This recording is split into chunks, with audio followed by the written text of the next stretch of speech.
Tell my bros I need some time out every time I think I found my purpose. Found my purpose, yeah. Slung that.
I don't wanna write this down. I don't wanna tell you how I feel right now. I don't wanna take no time to write this down. I don't wanna tell you how I feel right now. Hey, tomorrow may never come. For you or me, life is not promised. Tomorrow may never show up. For you and me, this life is not promised. I ain't no perfect man, I'm trying to do the best that I can with what it is I have. I ain't no perfect man, I'm trying to do the best that I can with what it is I have. Put my heart and soul into the song. Yes, yes. I hope you feel me from where I am to wherever you are. I mean that sincerely. Tomorrow may never come. For you and me, life is not promised. Tomorrow may never appear.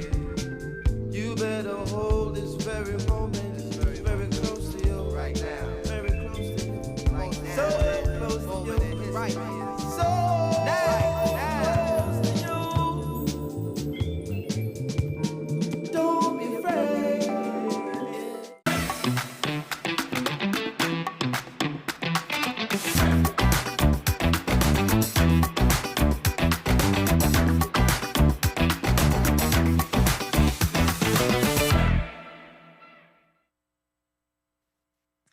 Bonjour à tous, bienvenue à l'événement La Transition s'invite, un événement du Lab 22 qui se déroule du 21 au 23 février 2022. C'est un événement qui nous invite à se rassembler pour apprendre, co-créer et propulser la transition sous toutes ses formes, pour développer de nouveaux savoir-faire également et pour amplifier le pouvoir d'action des jeunes, mais aussi des adultes. L'événement s'inscrit dans le cadre de la démarche d'accompagnement et de soutien de la transition écologique offerte aux écoles secondaires et également dans la lignée du pacte de l'École québécoise qui est notre appel à l'engagement et feuille de route pour accélérer la transition écologique à l'école. Si vous voulez plus d'informations, rendez-vous au lab22.org. Je me présente, je m'appelle Élise Tremblay, je vais être votre animatrice pour l'activité. Je suis conseillère à la transition écologique pour le Lab 22 et donc j'accompagne des écoles, 2 de la région de Capitale-Nationale et 2 de Chaudière-Appalaches dans leur transition écologique. J'ai également un background en géographie environnementale et un microprogramme de maîtrise en communication et journalisme scientifique. Avant de commencer sur l'activité qui nous réunit là, aujourd'hui, le compost partage de savoir-faire d'école secondaire, quelques petits rappels techniques, consignes techniques. On demanderait aux participants de se renommer pour avoir leur nom complet et leur école ou organisation s'il y a lieu. Ensuite, si vous avez des questions lors de l'activité, vous avez 2 choix. Soit vous pouvez écrire votre question dans le module questions-réponses Q et R qui se trouve là, dans le bas de l'écran. Ou encore, vous pouvez poser votre question de vive voix. Pour ça, il faut lever la main avec le bouton lever la main qui est aussi dans le bas de votre écran et attendre qu'on vous donne l'accès panéliste, qu'on vous nomme, puis vous pourrez ouvrir votre micro et votre caméra pour poser votre question directement. Si vous avez des commentaires, vous pouvez utiliser le chat et à noter que l'activité est enregistrée. Je vais donc commencer le petit partage d'écran pour avoir notre petit visuel. Tout va bien, on voit. Parfait. Donc, le compost, partage de savoir-faire d'école secondaire. On va commencer par une petite mise en contexte, expliquer là, d'où est venue l'idée de faire cette activité-là. Puis on va faire un tour des écoles secondaires qu'on a avec nous qui vont nous partager un peu leur savoir-faire. Pendant le tour de table, ils vont nous partager particulièrement un bon coup. Puis ensuite, on va passer là, à une période plus d'échange, de questions pour discuter librement. Donc, je vais commencer en donnant la parole à l'école secondaire Joseph-François Perrault, puisque c'est d'eux qui est venu un peu l'initiative de cela.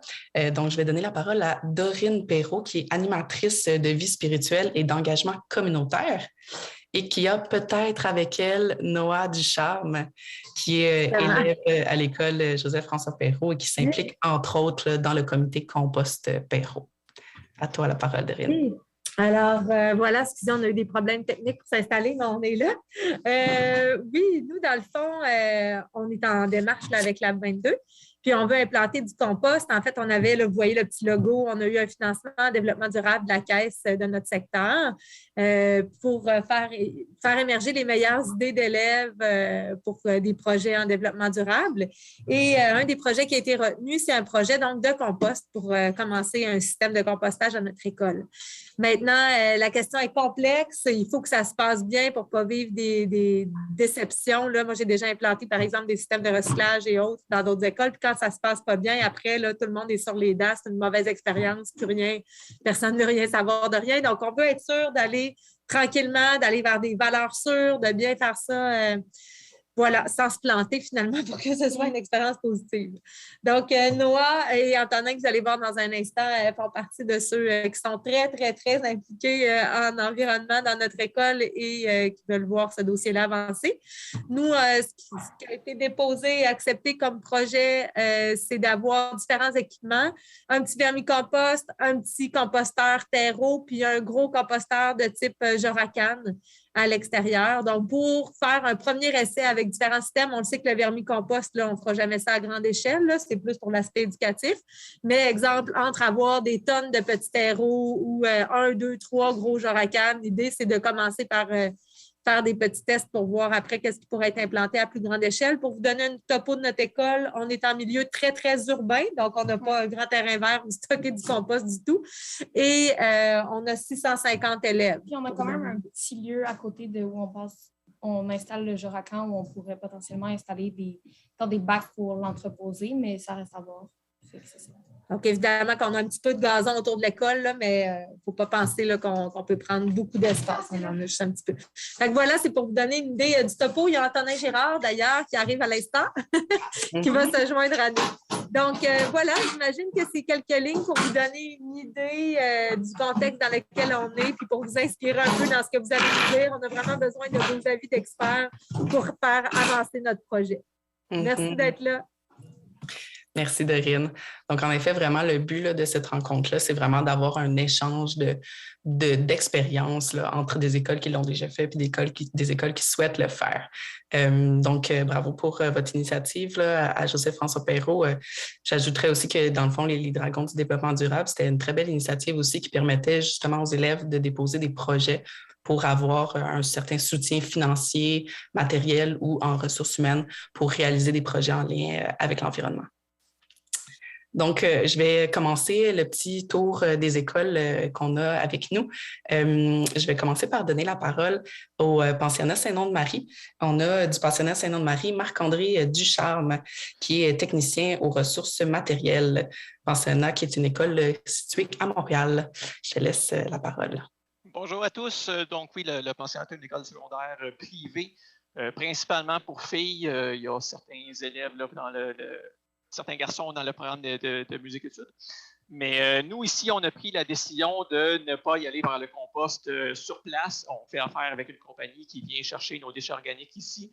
Disons que si j'avais un bon coup à nommer, en fait, ça serait le fait que nous avons retiré tout ce qui est poubelle, recyclage, déchets organiques des classes. Au lieu de faire des gros îlots encombrants dans les classes qui seraient souvent malpropres, on a décidé de forcer les élèves, en gros, entre les cours, à aller porter leurs déchets dans les corridors, où là, on a vraiment des centres de tri qui sont bien identifiés. Il y a des pictogrammes qui indiquent aux élèves où jeter tel type de déchets. Puis ça s'est bien passé. En fait, on avait peur au début que les élèves laissent traîner des déchets partout un peu dans les classes, mais finalement, ça s'est bien passé. Les classes sont plus propres qu'elles l'étaient.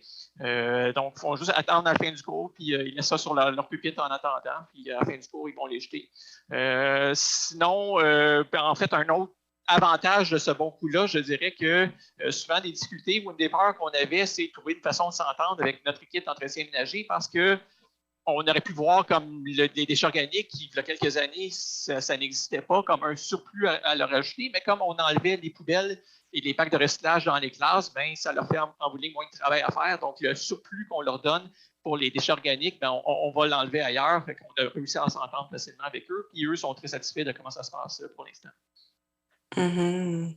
Excellent, bon point. En effet, c'est une façon de faire qu'on entend peu puis qui semble avoir là, vraiment un bon côté. On va peut-être juste attendre un peu, Antonin, pour les questions. On va finir le tour de table, puis après, on va passer aux questions. Donc, merci. Je vais donner la parole maintenant à l'école secondaire de Mortagne, de l'école qui est une école située à Boucherville, en Montérégie. On a avec nous Isabelle Savaria, qui est animatrice de vie spirituelle et d'engagement communautaire. Bonjour, je m'occupe du comité vert ici à l'école avec d'autres enseignants puis plusieurs élèves. Nous, on fait le compost ici à l'école parce que nous, on a un hyper grand terrain. On a la chance d'être sur la rive sud. On a un jardin, on a des plates-bandes, on a des fleurs. Fait que c'est ça l'idée, là. Nous, on le fait ici parce qu'on réutilise notre compost ici. Donc, il y a une photo en bas. Vous voyez, les composteurs qu'on a sont dehors. Ils sont quand même assez grands. Puis, c'était même pas assez grand pour nous, grande école de 2800 élèves. Donc, on a fait 2 autres composteurs de plus avec des palettes. Ça vous donne une idée de la grandeur des composteurs. Là. Fait que tout ça est dehors. C'est les élèves du comité vert qui s'en occupent. On récupère dans la cafétéria, on récupère un peu partout. On va porter ça dehors. Puis, au printemps, on met ça dans le jardin puis dans les plates-bandes. En fait, le bon coup, c'est ça. C'est d'intégrer tout ça ensemble. Parce que ça fait très longtemps qu'on a du compost, mais ça fait pas si longtemps que ça qu'on a un jardin. Un jardin potager. Puis évidemment, les légumes sont réutilisés à la cafétéria de l'école. Donc, c'est ça le point. C'est sûr que c'est fonctionnel. À notre école, ça fonctionne. On a de la place, on a un terrain, on remet notre compost dans notre jardin. Mais je sais qu'il y a des écoles à Montréal qui n'ont pas de place, qui n'ont pas ça. Fait que, comme ici à Boucherville, on a aussi les bacs bruns, là, on a l'usine de biométhanisation qui est dans la ville voisine. Mais on a décidé de continuer à faire notre compost à l'école quand même, puisqu'on le réutilise ici. Puis, ben c'est ça. Le défaut, c'est que quand tu fais ton compost à l'école, tu ne peux pas mettre de viande et de produits laitiers. Quand tu utilises le bac brun de la ville, tu peux mettre la viande et le produit laitier. Il n'y a rien qui est parfait.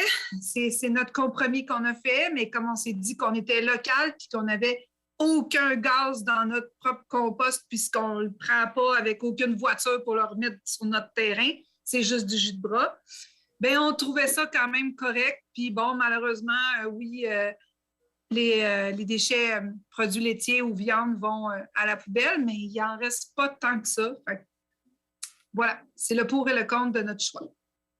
Merci. En effet, un choix intéressant là, de continuer d'y aller comme ça, même si le service est offert sur le territoire. Moi, je trouve très pertinent là, d'y aller vers le local le plus possible. Donc, parfait. Je vais passer la parole au Collège d'Anjou, qui est une école située sur la ville d'Anjou. On a avec nous Geneviève Leclerc, qui est enseignante en sciences et technologies de l'environnement. Bonjour tout le monde. Alors oui, l'école secondaire, le Collège d'Anjou, c'est à Montréal, c'est dans l'est de la ville. On est situé vraiment dans un endroit où on est entouré d'industrie. Alors, on n'est vraiment pas à côté, on n'a pas un grand terrain, on n'a pas de verre du tout. Et puis, par comparaison, on est une école de 700 élèves, donc ça va vous donner une idée. Notre compost, ça fait longtemps que c'est commencé. On a commencé ça en 2014 parce que les élèves ont remporté la bourse de carbure à l'efficacité en 2013. Et puis, comme projet de développement durable, la direction, l'école, les enseignants, tout ça, on voulait partir le compost à l'école.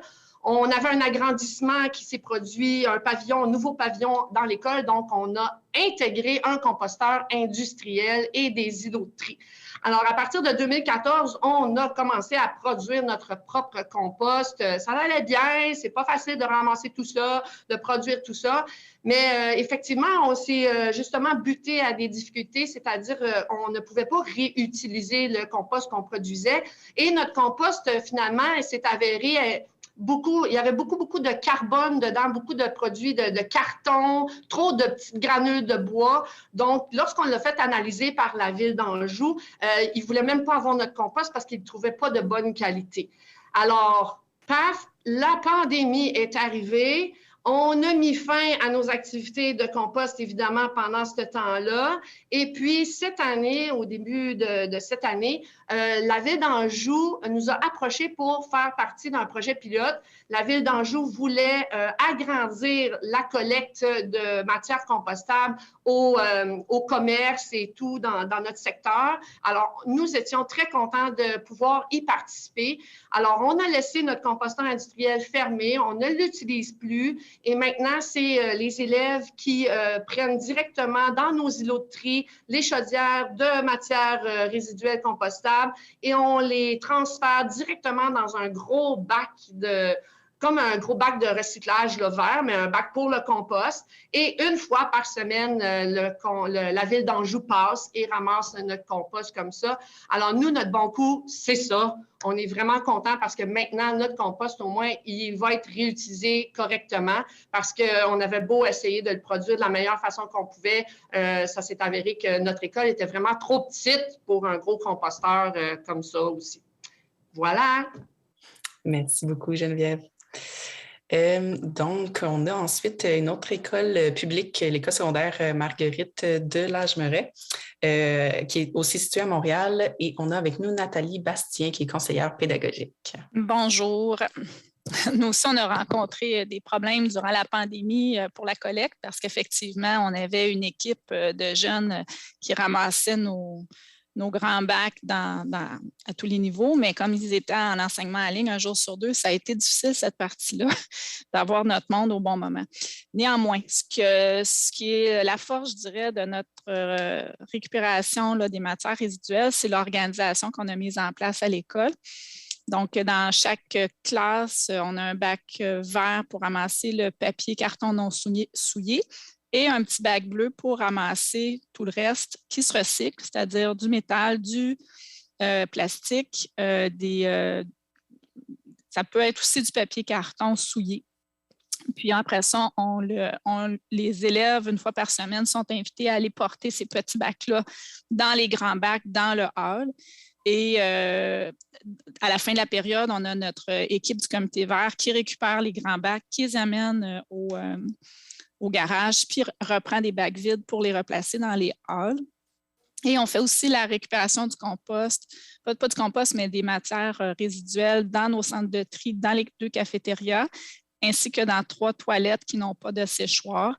Donc là, on a 3 bacs bruns qui sont là également pour récupérer le papier brun qui sert à essuyer les mains.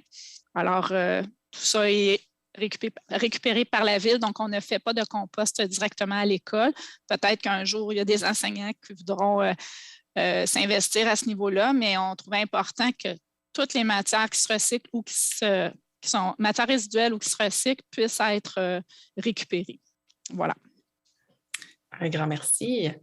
On va y aller maintenant avec le Collège Saint-Louis, qui est situé à Lachine. On a avec nous Mme Cynthia Nelson, directrice adjointe et responsable du développement durable. Bonjour. Bonjour. Bonjour, enchantée. Donc, oui, bon, je suis Cynthia Nelson, directrice adjointe au Collège Saint-Louis. Donc, ça a été implanté en 2012. Ça venait d'une initiative de la direction. Donc, depuis lors, nous faisons notre propre compost. Il est transformé sur place et distribué à des organismes de la Chine. Ensuite, pour les bons coups, il y a quelque temps, nous avions gagné l'entreprise de l'année au Gala Jeunes Affaires en lien avec Fusion Jeunesse. Nous avions une intervenante ici à l'école qui a travaillé du début de l'année jusqu'à la moitié de l'année scolaire, accompagner des élèves de première secondaire à troisième secondaire à construire une compagnie sur la sensibilisation au compostage. Et au lieu de faire affaire avec des conférenciers ou autres, ben est-ce qu'il y a une question qui est à moi? Je pense qu'il y a une question qui était adressée à moi. Je ne peux pas la voir au complet, désolée. Donc, j'espère que vous m'entendez bien. Donc, la petite compagnie qu'ils ont construite, donc, c'était pour aller faire des conférences à l'intérieur des classes et ça a rapporté un grand succès. Et cette compagnie-là, ben, on l'a présentée au Gala de Jeunes Affaires de Fusion Jeunesse et nous avions gagné la première place. Ensuite, on a gagné aussi un autre prix. On a été finaliste au concours Énergia 2016, l'association québécoise pour la maîtrise de l'énergie. Donc, voilà. Puis, bon, avec toute modestie, nous sommes l'une des premières écoles au Québec qui avons implanté un composteur dans une école secondaire. Ensuite, bien, à cause de la pandémie, c'est sûr qu'il y a certains suivis qui ont tombé entre 2 cracks, mais on continue à faire notre compost et à le transformer et à le distribuer. Donc, voilà. Et on a un grand bazar vert aussi en fin d'année parce qu'on a aussi une ruche, on a des semis à l'école également. On fait des tomates, on fait des concombres, etc. Donc, on les vend en fin d'année dans un grand bazar vert. On invite la communauté et le compost est vendu également. Donc, voilà. Et on a une ruche également à l'école. Voilà. Un grand merci. Une belle expérience de long terme, en effet. Puis, il ne faut pas sous-estimer l'importance de sensibiliser la communauté éducative avec ce genre de conférences-là. On a notre dernière école, le Collège Saint-Maurice, qui est situé à Saint-Hyacinthe, en Montérégie. On a avec nous Hugues Pelletier, animateur de vie pastorale et d'engagement communautaire. Oui, bonjour. Alors, rapidement, quand je suis arrivé, moi, le compost se faisait depuis 2010. On voit sur la photo là, que le bac est en 3 compartiments. On peut l'aérer sur 3 ans. Bon, on composte les élèves, le comité vert, une fois par semaine, vide les 3 petits bacs. Là. Il y en a un dans la cuisinette de la direction, il y en a un dans la cuisinette des professeurs, puis il y en a un dans mon local. Et il y a un couvercle, donc on peut le faire une fois par semaine. Et il y a la cuisine qui fait le compost aussi de tout ce qui peut se composter. Donc, c'est à peu près une chaudière à tous les jours qu'ils vont porter. En gros, c'est ça. Je dirais qu'on a acheté ce qu'il faut, le bac, ça fait partie des questions maintenant, comment l'implanter au niveau de tous les élèves à la cafétéria. C'est là qu'on est rendu. Parfait. Un grand merci. Merci à tout le monde pour votre présence. Donc là, maintenant, on comprend un peu mieux le contexte de chacun. Je pense qu'on a une belle diversité. On va pouvoir passer à la partie échange. Je vais donc arrêter le partage d'écran pour qu'on se voit bien comme il faut. Je vais redonner la parole à Dorine, Antonin et Noah pour vos questions à nos écoles.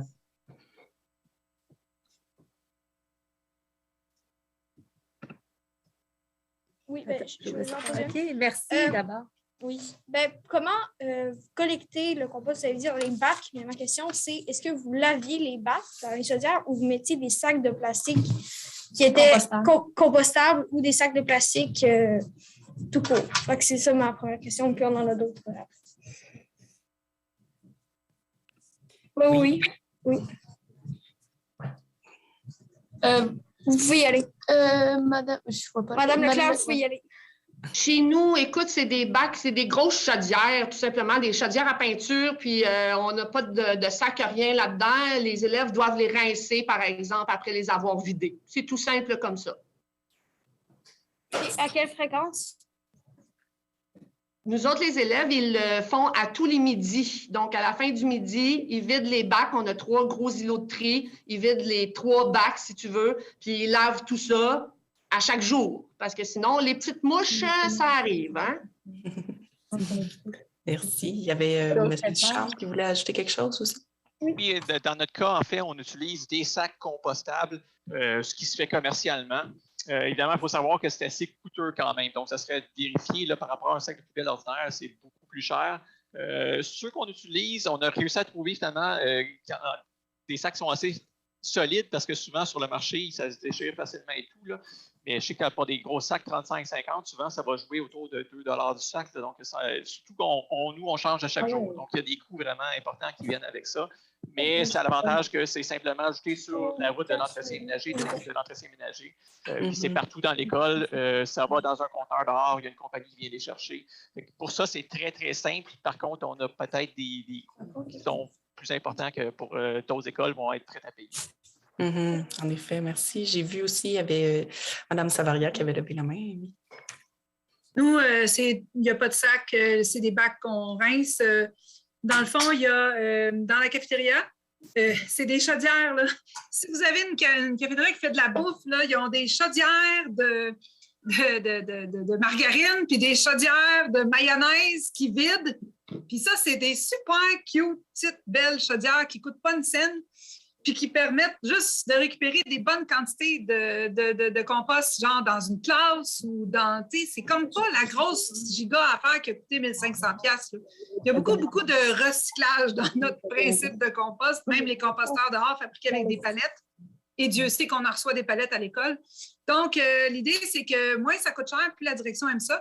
Fait que nous, on recycle beaucoup de choses, on n'achète presque rien, puis on s'en sort très bien, ça ne nous coûte rien, puis même que, comme Mme Nelson, nous aussi, on réussit à en vendre du compost, mais c'est sûr qu'on a une immense école, fait qu'on en fait beaucoup du compost, puis même si on le met dans nos plates-bandes, puis même si on en met dans le jardin, bien, il en reste quand même.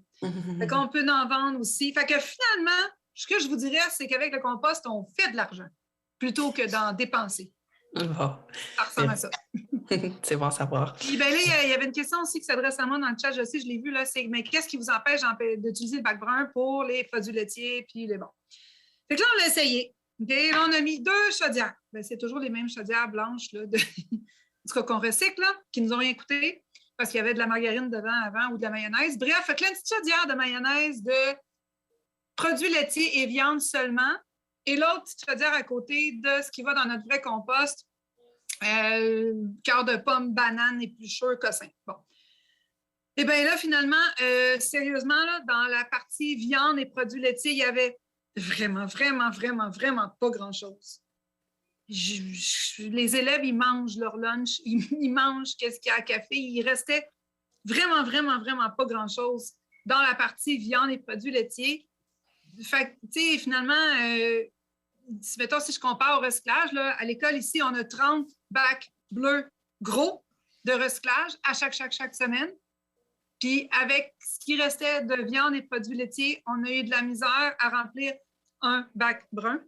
Puis, ben, ce qui est arrivé aussi, c'est que là, le monde fait la différence entre les deux. Là, comment? Là, je suis obligée de trier, là, un dans l'un, l'autre dans l'autre. Là, finalement, on se retrouve avec du compost tout mélangé, pire. Tu sais, ce qui était ce qui était cool avant qu'on pouvait utiliser à l'école comme nos pleurs d'orange puis tout ça, ben là, il y avait de la viande dedans. On ne pouvait plus l'utiliser. Puis aussi, on utilise nos feuilles mortes aussi. On a un grand terrain puis on a plein d'arbres. Fait qu'on ramasse nos feuilles mortes puis on les met dans le compost. Fait que, au bout du compte, on a décidé que le bac brun, ben, on ne l'utilisait plus parce qu'on en ramassait juste vraiment pas assez. Puis que c'était pire aussi, que notre compost ordinaire qu'on faisait avant se retrouvait, comment on dit ça, donc, contaminé par des choses qu'on ne voulait pas. C'est ça l'explication. Excellent, merci. Je vais donner la parole à Mme Bastien. Bien, en fait, je voulais répondre à la question des jeunes, à savoir qu'est-ce qu'on met dans nos centres de tri. Nous, on a un centre de tri, puis le problème qu'on a vécu au début, c'est que les sacs se déchiraient parce que le fond des centres de tri était inégal. Donc, les concierges ont dû mettre une planche de bois dans le fond. Puis oui, on utilise des sacs de plastique qui sont compostables, j'imagine qu'en tout cas, qui sont environnementales, entre guillemets, c'est-à-dire qui vont être pris avec les matières résiduelles. Dans nos bacs bruns qui sont dans les toilettes, il n'y a aucun sac parce que le papier brun ne dégage pas de mauvaise odeur.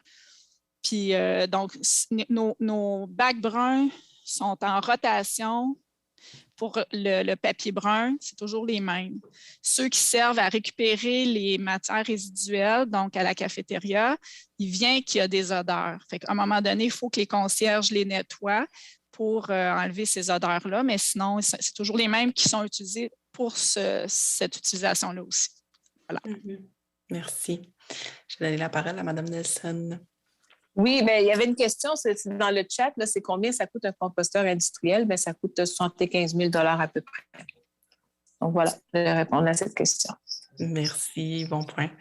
En effet, les questions de coût là, sont importantes à prendre en considération. Je vais redonner la parole à Dorine, Noah et Antonin pour une prochaine question.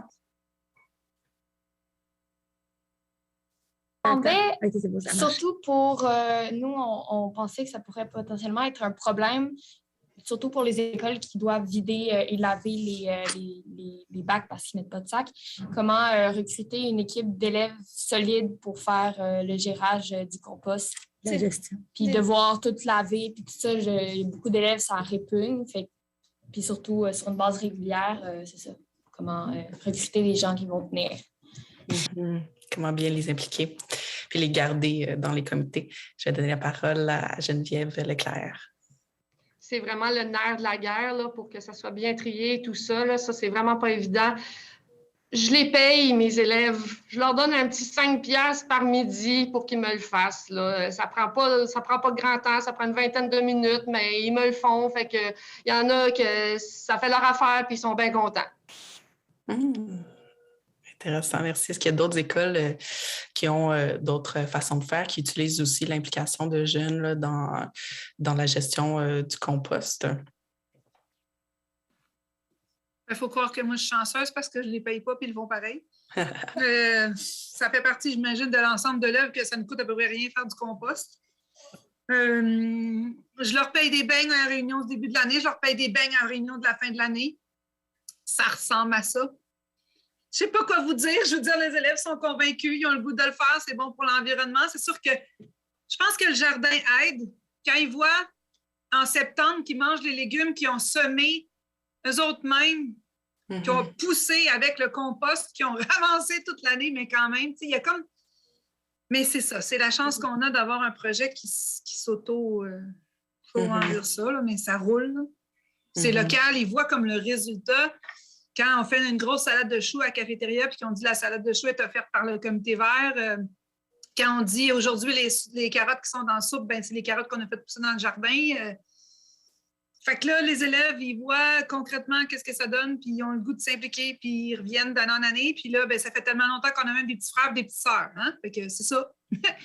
Et là, Hugues, là, je te connais, je sais que toi aussi, tu dois être rendu là à avoir des petits frères et des petites sœurs. C'est le fun de comité horaire. Viens! Fait que c'est ça. C'est les années qui font ça. Merci. Je vais donner la parole à Mme Bastien. Bien, nous, on n'a pas la problématique de les motiver pour des bacs parce que c'est les concierges qui les ramassent, qui les nettoient, mais ce qu'on a fait pour aider les jeunes à mieux trier dans les cafétérias, c'est que les membres du comité vert, là, les élèves, ont fait des capsules vidéo qui ont été présentées dans toutes les classes dans l'école où ils expliquaient vraiment clairement avec toutes sortes d'objets, là, qu'est-ce qu'on met dans quel bac. Puis, ça a été bien reçu là, par l'équipe école. Voilà. Merci. Madame Nelson. Nous, étant donné qu'on est une école internationale, les élèves doivent avoir des heures de bénévolat, doivent atteindre un certain nombre de bénévolats. Donc, on offre plusieurs panoplies de comités à l'école, dont le comité compost. Alors, les élèves participent. C'est sûr que c'est pas évident de mobiliser les élèves là, il y a encore un apprentissage à faire et de l'éducation là, au niveau du compostage, mais c'est vraiment à travers les heures de bénévolat à accumuler. Donc, c'est comme ça on les attire là, dans le comité. Puis aussi, c'est par intérêt également. Voilà. Mais on ne les paye pas encore. On n'est pas rendu. Merci. Plein de belles réponses. Je vais redonner la parole à Dorine, Noah et Antonin pour la question. Moi, je voudrais compléter là-dessus. Je sais que ce sont les concierges qui ramassent. Donc, quelle est la stratégie? Comment se fait-il que dans vos écoles, les services d'entretien ménager acceptent, alors que dans d'autres écoles, ce serait refusé d'emblée, on n'y penserait même pas? Donc, qu'est-ce qui fait que dans certaines écoles, qu'est-ce que vous avez dû mettre en place pour convaincre l'équipe d'entretien que ça faisait partie de leur tâche? Pourquoi c'est pas dans le contrat des gens les concierges de ramasser le compost dans certaines écoles et dans certaines écoles non? Une bonne question. Est-ce que quelqu'un aimerait se lancer? Madame Bastien, est-ce que c'était une ancienne main levée? Non, mais je peux répondre à cette question-là. Dans le fond, la façon dont on est arrivé à convaincre l'équipe, c'est que c'était un travail d'équipe. C'était la tâche de tout le monde. Puis on a impliqué et les élèves et les enseignants parce que le comité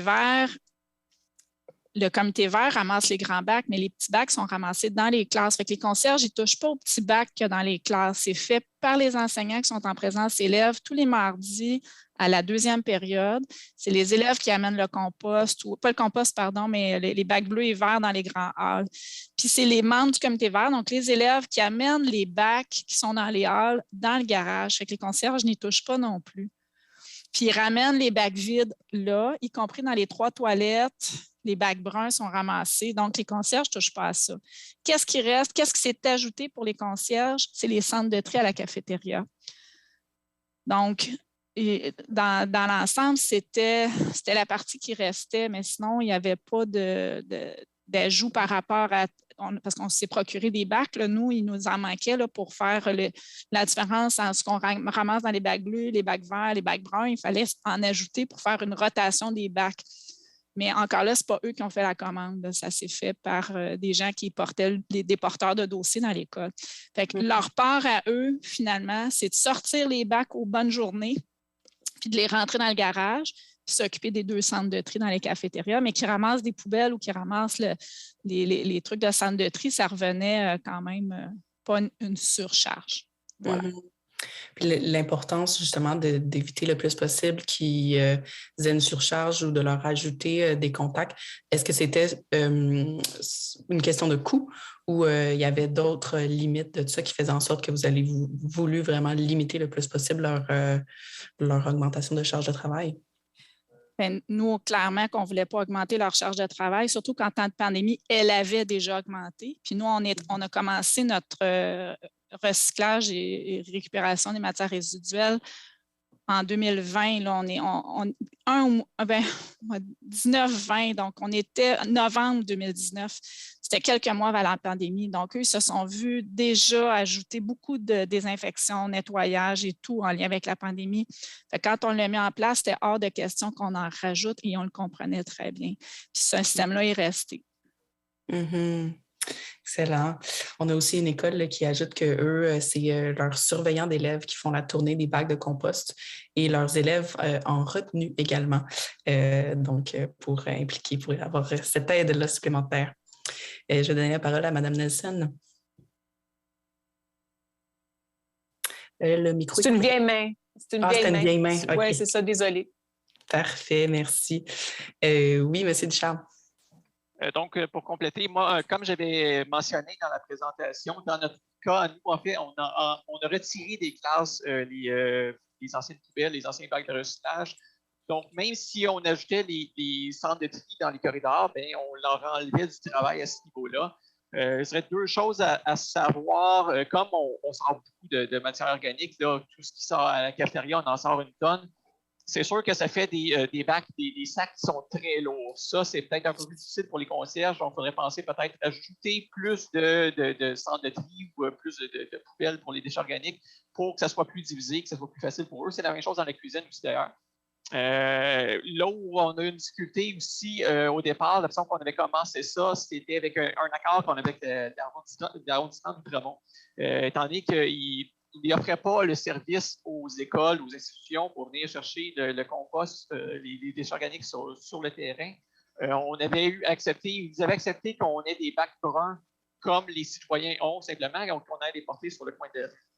Encore là, un bac brun de 55 litres, si je me souviens bien, qui est complètement plein de déchets organiques, c'est extrêmement lourd. Donc, pour les gens d'entretien ménager, surtout en plein hiver, avec la neige, la glace et tout, il fallait qu'ils marchent un bout de temps.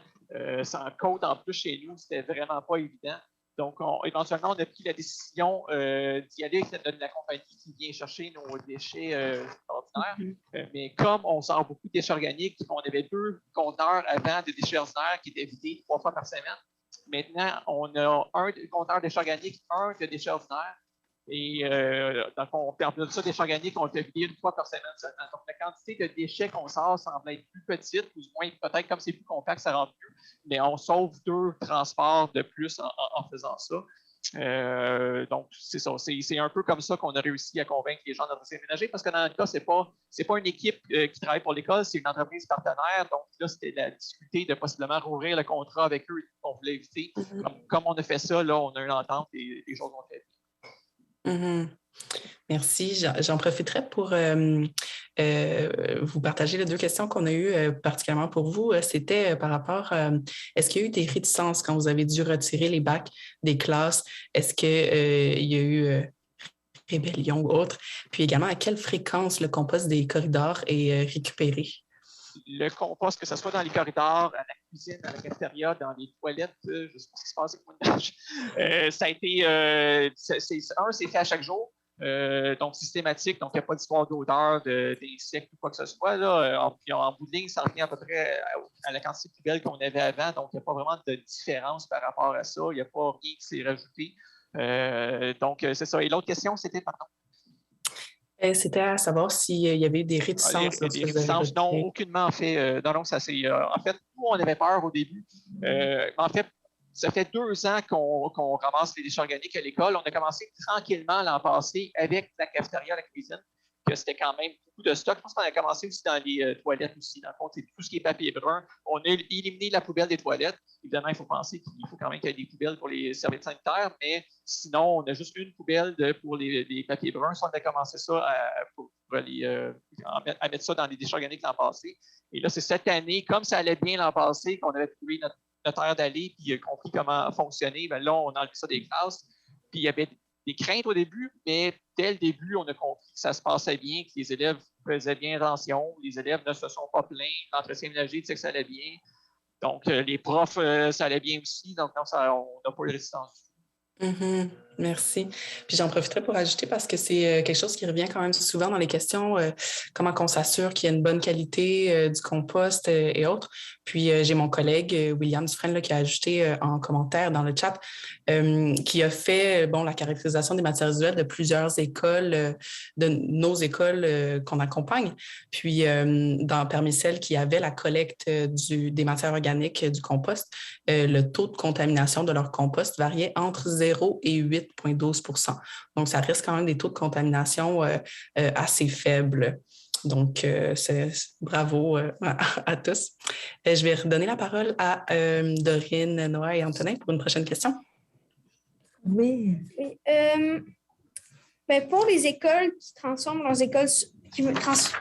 leur compost sur place, c'est où que vous mettez le compost qui est prêt dans l'entreposage? Puis dans quel contenant? Merci. Est-ce que quelqu'un aimerait se lancer? Nous, ça se fait dehors. Fait que le compost, il reste dehors jusqu'au printemps. Au printemps, on ouvre.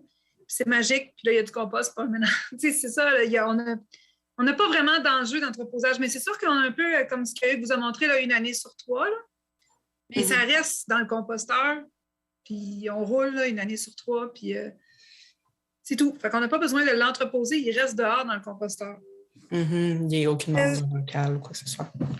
Mettons, nous, dans le plan de compost qu'on est en train de mettre en place, c'est pas un composteur, ça veut dire extérieur, comme les craques bitume. Je sais pas si c'est la compagnie de compost ou... Nous, c'est plus des composteurs du type qui se branchent, ou électriques, ou à rotation. Donc, ça veut dire qu'il va y avoir du compost qui va être prêt en 1 mois ou en 2 mois. Puis, il y a comme un délai avant la vente.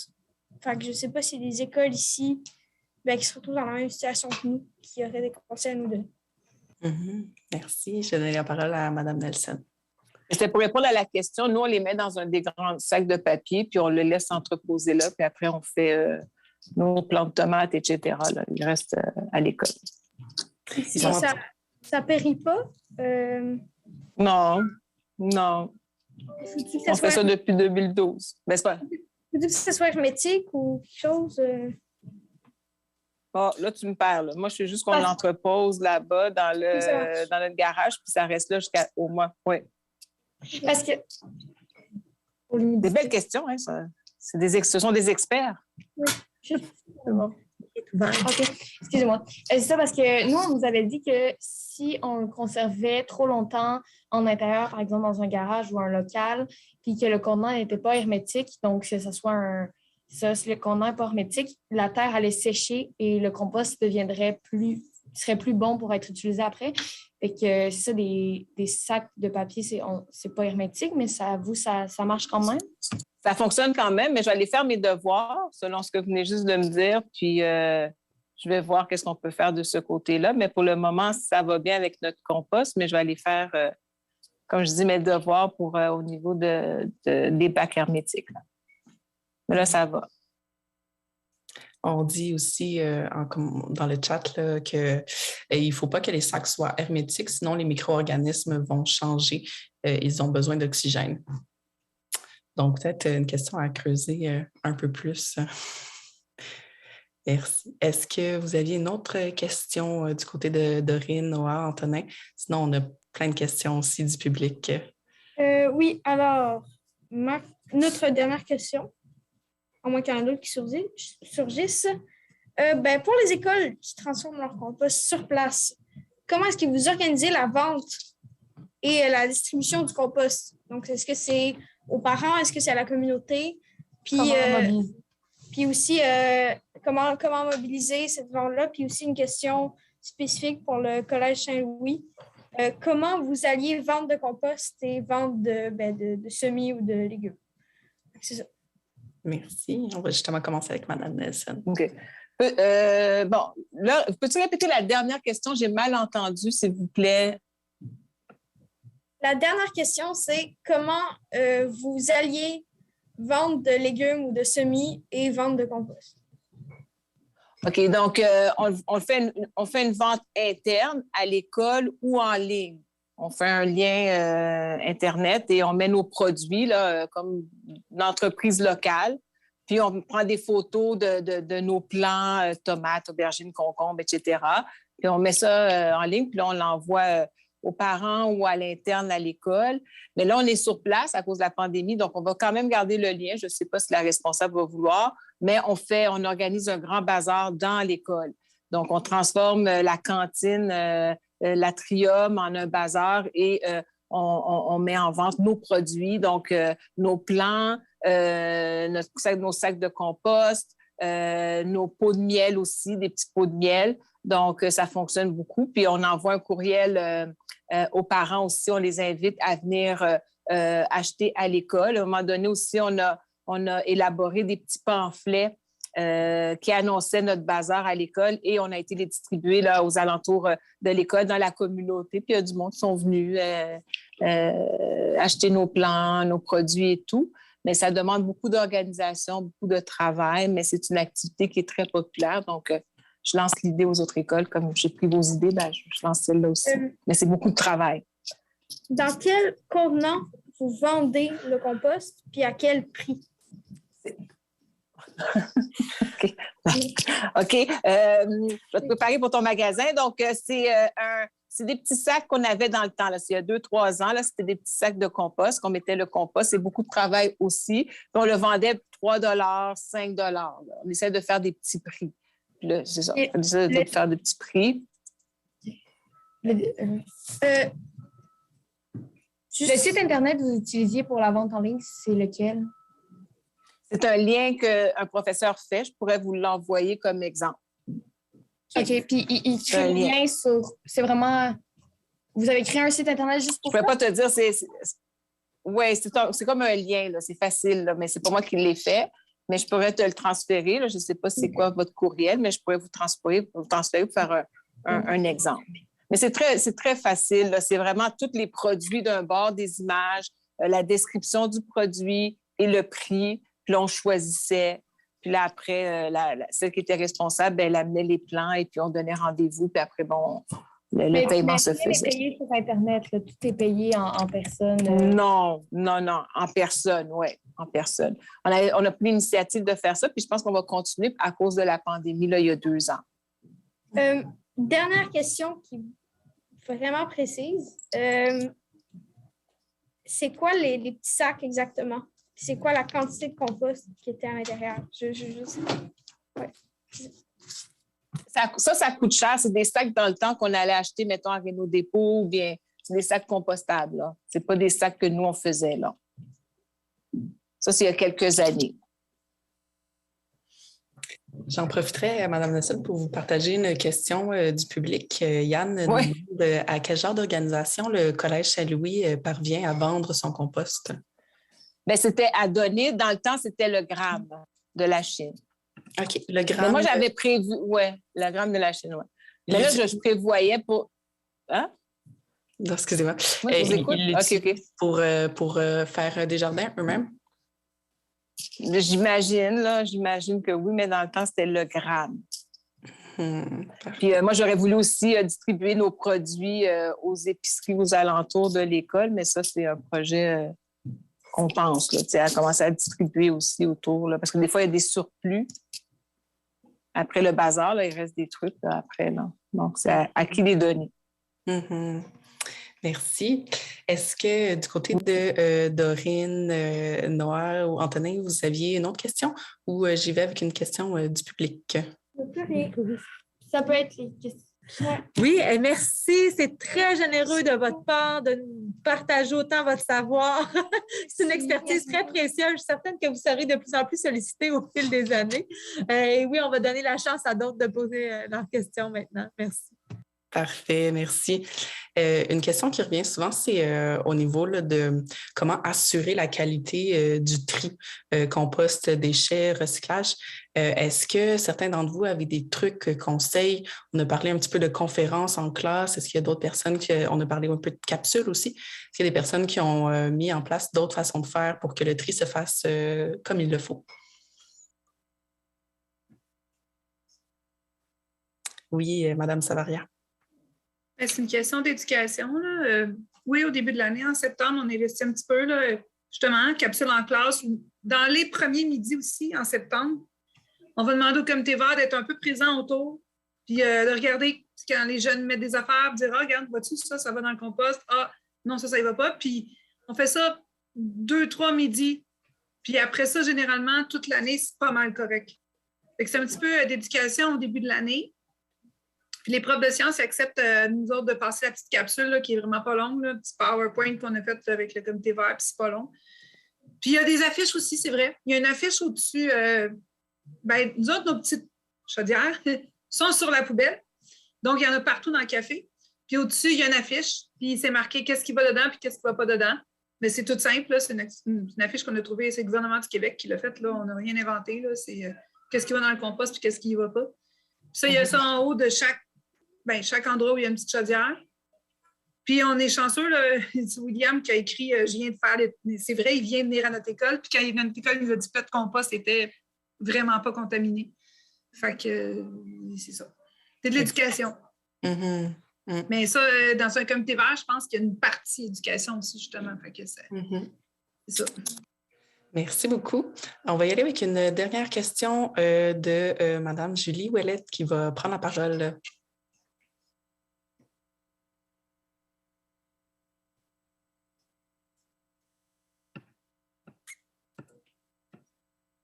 Ça va peut-être prendre un petit moment avant que... juste ouvrir votre caméra, Mme Ouellette. Et micro. Ça va aller bien.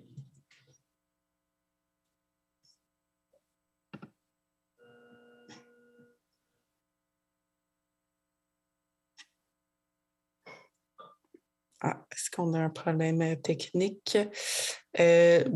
C'est correct de toute façon. Je vois une autre question. On peut peut-être prendre une dernière question, puis on va conclure l'activité comme ça. Dans questions-réponses, on demande si certains d'entre vous avaient prévu la transition vers la conciergerie. Est-ce que c'est quelque chose que certaines écoles... Julie, on t'a à l'écran maintenant. Je vais te laisser la parole pour t'adresser. Il va juste falloir allumer le micro, on ne t'entend pas. Désolée, excuse-moi, Élise, j'ai juste manqué un petit bout parce qu'il y avait un élève en problématique que j'ai dû m'occuper. C'est pour ça que je n'étais pas là à l'instant de moment. Parfait. Donc, tu avais une question pour nos panélistes concernant le compost? Ça va. Vous aussi, vous avez intégré le compost à Marcel Mallet, c'est ça?